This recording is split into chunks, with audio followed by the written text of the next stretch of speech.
மருத்துவ பொது நுழைவுத் தேர்விலிருந்து தமிழகம் உள்ளிட்ட மாநிலங்களுக்கு விலக்கு அளிப்பது தொடர்பான வழக்கில் இன்று மாலை தீர்ப்பு வெளியாக உள்ளது.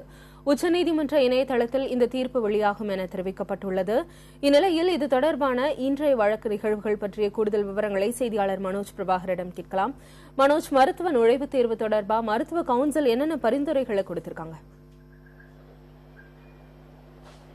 திவ்யா, இன்றைக்கு மருத்துவ கவுன்சில் சார்பாக சொலிசிட்டர் ஜெனரல் ரஞ்சித் குமார் ஆஜராகியிருந்தார். அவர் சில பரிந்துரைகளை கொடுத்த பொழுது, தற்பொழுது மாநிலங்கள் எதனுடைய அடிப்படையில் மருத்துவ நுழைவு சேர்க்கை நடத்துகின்றனவோ அதனுடைய அடிப்படையிலேயே இந்த ஆண்டிற்கு அனுமதி கொடுக்கலாம்.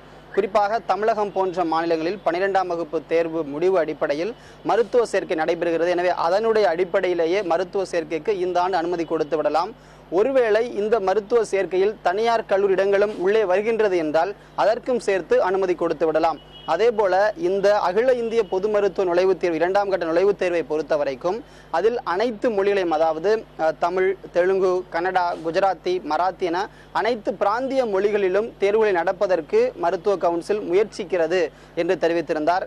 அதோடு மட்டுமல்லாது தற்பொழுதைய சூழ்நிலையில் இந்த அகில இந்திய பொது மருத்துவ நுழைவுத் தேர்வு என்பது சிபிஎஸ்இனுடைய பாடத்திட்டத்தில் நடத்தப்படுகிறது. அதனுடைய அடிப்படையிலேயே தொடர்ந்து அடுத்தடுத்த ஆண்டுகளிலும் இந்த தேர்வானது நடத்தப்பட வேண்டும். அப்பொழுதுதான் மாணவர்கள் அந்த மருத்துவ தேர்வுக்கு தகுதியானவர்கள் என்பதை நிரூபிக்கக்கூடிய வகையில் அந்த தேர்வு இருக்கும் என்ற ஒரு பரிந்துரையை கொடுத்திருந்தார். இதனை உச்சநீதிமன்றம் கேட்டுக்கொண்டு அவர்களுடைய தரப்பிலிருந்து சில கருத்துக்களையும் தெரிவித்திருக்கிறார்கள். திவ்யா, மனோஜ், மருத்துவ நுழைவுத் தேர்வு குறித்து உச்சநீதிமன்றத்தின் கருத்துலாம் என்னவா இருக்கு? திவ்யா, உச்சநீதிமன்றத்தை பொறுத்தவரைக்கும் மாநிலங்களுக்கு விலக்கு கொடுக்கலாமா வேண்டாமா என்பது குறித்து 4:30 மணிக்கு வெளியாகக்கூடிய தீர்ப்பிலே அவர்கள் சொல்ல இருக்கிறார்கள்.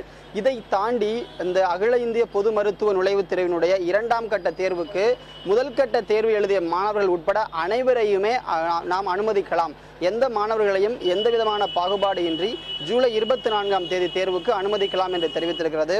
மேலும் இந்த மருத்துவ மாணவர் சேர்க்கைக்கான அந்த கடைசி தேதி என்பது செப்டம்பர் 30ஆக இருக்கிறது. இதனை தேவைப்படின் அக்டோபர் 30 வரைக்கும் நீட்டித்து உத்தரவிட நாங்கள் தயாராக இருக்கிறோம் என்று தெரிவித்தார்கள். அது மட்டுமல்லாது ஆங்கிலம், இந்தி என்ற இந்த 2 மொழிகளை தாண்டி வினாத்தாள்கள் அனைத்து மொழியிலும் கிடைக்குமாறு செய்ய வேண்டும். அப்பொழுதுதான் சம்பந்தப்பட்ட மாணவர்கள் அந்த தேர்வை எதிர்கொள்வது எளிதாக இருக்கும் என்று உச்சநீதிமன்றம் ஒரு கருத்தை தெரிவித்தது. இருந்தாலும் கூட இவை சம்பந்தப்பட்ட அனைத்து விஷயங்களையும் அனைத்து நீதிபதிகளும் கலந்து ஆலோசிக்க வேண்டும். அதன் அடிப்படையிலே நாங்கள் தீர்ப்பு கொடுக்க முடியும். எனவே இந்த சூழ்நிலையில் தீர்ப்பை ஒத்திவைக்கிறோம்.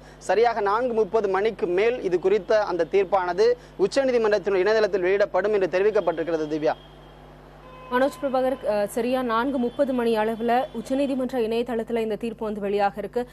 இந்த தீர்ப்புல இந்த ஆண்டுக்கு மட்டும்தான் இந்த விஷயம் பொருந்தும் அப்படின்ற மாதிரி வரும் அப்படின்னு எதிர்பார்க்கப்படுதா, அல்லது அடுத்தடுத்த ஆண்டுகளுக்கு என்ன மாதிரியான தீர்ப்பு வெளியாக கூடும் அப்படின்ற எதிர்பார்ப்பு நிலவுது?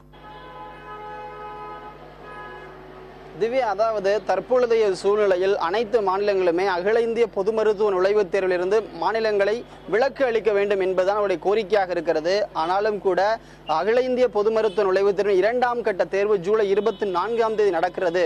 எனவே இந்த ஆண்டுக்காவது இந்த நுழைவுத் தேர்விலிருந்து மாநிலங்களுக்கு விலக்கு அளிக்க வேண்டும். அந்த நுழைவுத் தேர்வுகளுடைய அடிப்படையில் மற்ற அந்த அகில இந்திய மருத்துவ ஒதுக்கீடுகள் மற்றும் மாநிலத்தினுடைய முடிந்ததற்கு பிறகு நாம் பார்த்துக்கலாம் என்று கேட்டிருக்கிறார்கள். திவ்யா.